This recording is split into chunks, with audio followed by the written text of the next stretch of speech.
Hello everyone, welcome to our next video, and in this video we are going to discuss about how to separate the components of a mixture. Now there are 8 different techniques and we are going to study 4 in this lecture, and we are going to move on to the next 4 in our next video. And in this video, somewhere in the middle, I'm going to ask you one question based on what I have discussed today, and I want you to answer this question in the comment section, and if you get the answer right, I'll be giving you a heart react and congratulating you in the comment section. So wait for that question, and without wasting much time, let's get directly into the topic. Starting off with the first method, we have a method where we can separate a volatile substance from a non-volatile substance. Now volatile substance means something that will turn into vapor, and non-volatile means it will not turn into vapor directly. So let us see the example given in your book, in the NCERT book. The example given is how to separate ink, means the colors of an ink, the dye from an ink. So dye is actually a solid substance, and that dye is mixed in water to form the ink. So ink actually contains, the ink will contain water plus the dye. So how can we separate this dye from the water? So how do we do that? Let us take one watch glass. Watch glass means one glass vessel that you see in your laboratory, and you take some ink in the watch glass. You place it on top of a beaker containing water. So this will be containing water, and you start heating the beaker. Hitting the beaker, what happens is the water will start to get heated up and it will start boiling. When this becomes heated, it will provide the heat to the watch glass. After some time, you will observe that the watch glass is also producing some vapor which is going upwards.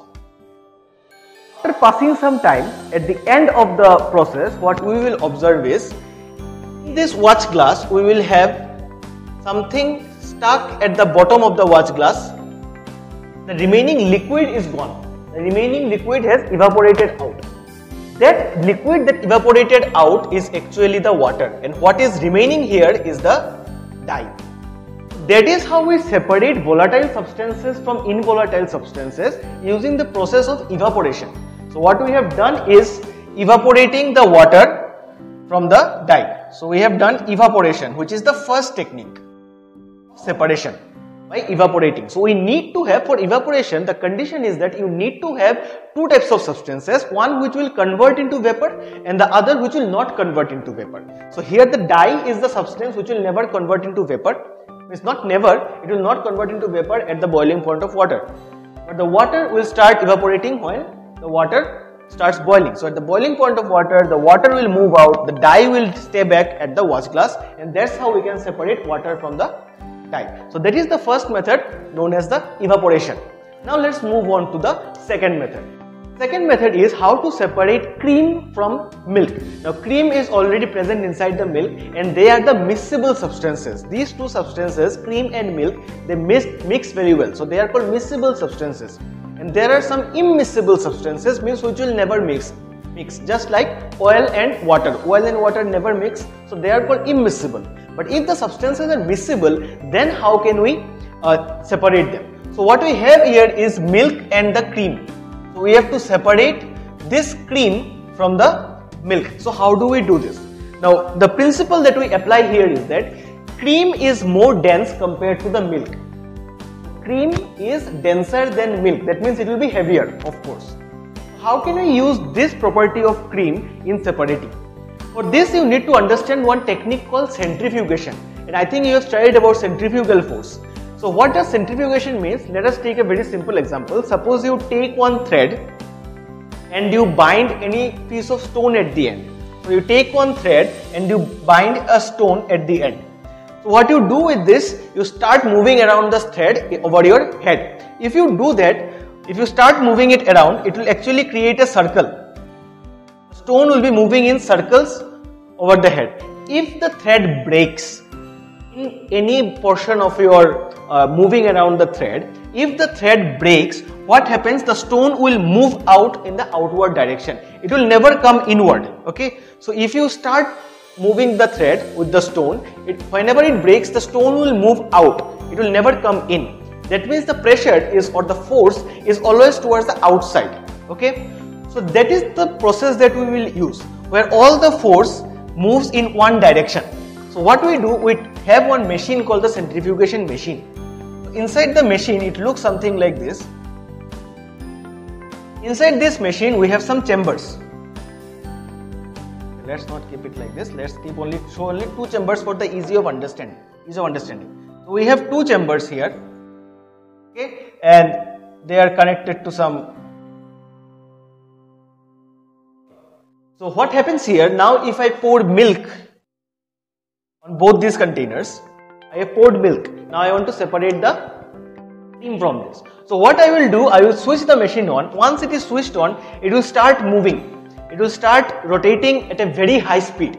So when it rotates at a very high speed, since they are at an angle, they are never kept straight. So in the centrifugation machine, we never keep the substances straight like this. No, they are never kept straight. They are always kept at an angle. That is how they will be kept.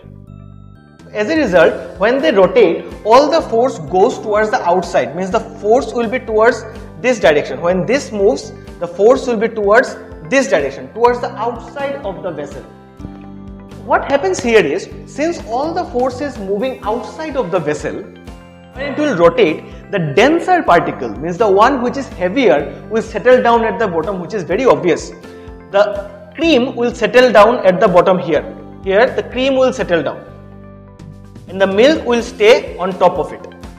Okay, you can try this with this. You can take some milk, but it will not actually happen. Don't take a milk. You can take some mixture where there are two miscible liquids. You pour it in a bottle and tie the cap very hard, and then you start moving it over your head at a very high speed. What you will observe is, if the two compounds that you have used are miscible, the one which is more dense will settle down at the bottom and the one which is less dense will stay at the top.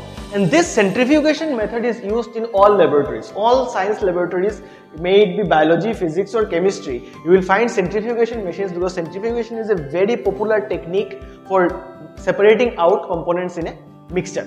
So what we are doing here, we are only moving the milk at a very high speed. We are revolving the milk at a very high speed. Once we revolve it or rotate it at a very high speed, since the force is going out, it will settle at the bottom, the cream will settle. Means the more dense compound will settle at the bottom and the less dense compound will stay at the top. So when you take it out, this is the vessel, you will find the cream settled at the bottom and the milk will be at the top. So that's how we separate cream from milk. This is an example. So what is the generalized answer? We separate two miscible liquids based on their density. So the one which is more dense will settle down at the bottom and the one which is less dense will stay at top. Okay, so I hope you understand. That is the second type of separation of mixtures. Now let's move on to the third type. Now let's move on to the type of mixtures which contain immiscible liquids. Means two substances which will never mix with each other. Just for example, water and oil. Water plus oil. So water and oil, you have obviously seen it by yourself in your day-to-day usage, that water and oil never mix together. They always stay separated. Now if we try to steer if we take one vessel, pour water in it and then pour some oil and steer it very much, what you will see is they have mixed. Water and oil will mix, but they will not combine together, means they are immiscible. Although they are together, but still they will not mix, they will not fuse together. So how to separate the oil from the water? So what we do is, we take one funnel. Take a funnel and we have a cork here. Attach a cork here, okay? And we pour the mixture of water and milk in this. So we have mixed water and milk and poured it here. If we keep it for some time, here also we will have a density gradient. Oil is less dense and water is more dense. So water is heavier than oil. So if we keep it for some time, what we will see is, after some time, two distinct layers are created. Two separate layers. The top layer will be the oil and the bottom layer will be the water. Okay. These separate layers, as they are created, now if we open the cork, take a vessel out here, we can separate the water in one vessel and then shift it, bring another vessel, and you can separate the oil in this vessel. So that's how we separate substances which are immiscible. So immiscible liquids can be separated by this process. We take a funnel, we allow them to settle down. Once they settle down, the denser medium will be at the bottom and the less dense medium will be at the top, and we can separate them easily. That is the third method. Now let us move on to the fourth method of separation of components of a mixture. Now let us talk about how to separate two solid substances. And the example given in your book is NaCl, that is common salt, and ammonium chloride, NH4Cl. These are two salts, sodium chloride and ammonium chloride. If these two salts are mixed, how to separate them? So for this we need a special property. It is a sublimation property. So NaCl does not have any sublimation property, but this NH4Cl has sublimation property. And what is sublimation property? It is the property where a solid substance on heating directly converts to vapor. It does not remain in liquid state. Just like in case of naphthalene, you will see. Naphthalene directly converts to vapor. So here this can sublimate, but this will not sublimate. So what we do is, we take one conical flask. This sort of flasks are called conical flask. It forms a cone. We keep the mixture of NaCl, and we have NaCl and NH4Cl, that is sodium chloride and ammonium chloride. Both we have here. We have mixed it here. We block the top of the conical flask with some cotton plug or any type of cork. We block the top. Now what we do? We heat this part. Heat it with some burner. What happens due to the heat is that as NH4Cl will turn into vapor, this NH4Cl will turn into vapor and it will try to escape, but since there is cork, it can't escape. So it will remain as vapor on the inside of the flask. Now what we will do, we will remove this heat and allow it to cool down. Now NH4Cl will become vapor, but NaCl, since it is not sublimating, it will stay as solid. So it will stay at the bottom and all the NH4Cl will become vapor. After we allow it to cool, in the next stage what you will see is something like this. You will have the flask, have the cork at the top, and the solid particle here will be the NaCl, that is the common salt. And on the walls of the vessel you will find some solid substances attached. These solid substances will be the NH4Cl, that is the ammonium chloride, because it had turned into vapor, and when we are allowed it to cool, it condensed and formed the solid NH4Cl back on the walls of the container. So that is how we separate a sublimating substance from a non-sublimating substance. Something that will directly convert into vapor from something that will not directly convert into vapor. It may convert into liquid and then it will convert into vapor. That is how we have separated NaCl and NH4Cl by this method. We need some specific properties actually. So if two substances are mixed and they have a difference in any one of the property, we have to select that property and use it to remove the two substances from one another.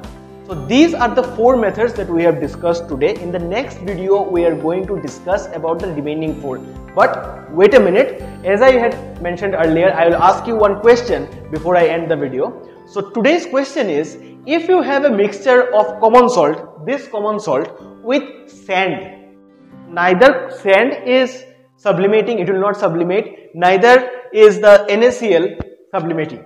So since they will not sublimate, how will you separate a mixture of NaCl and sand? That is the question. So I give you a mixture of NaCl plus sand and I want you to separate these two from each other. What method you will use? Mention it in the comment section.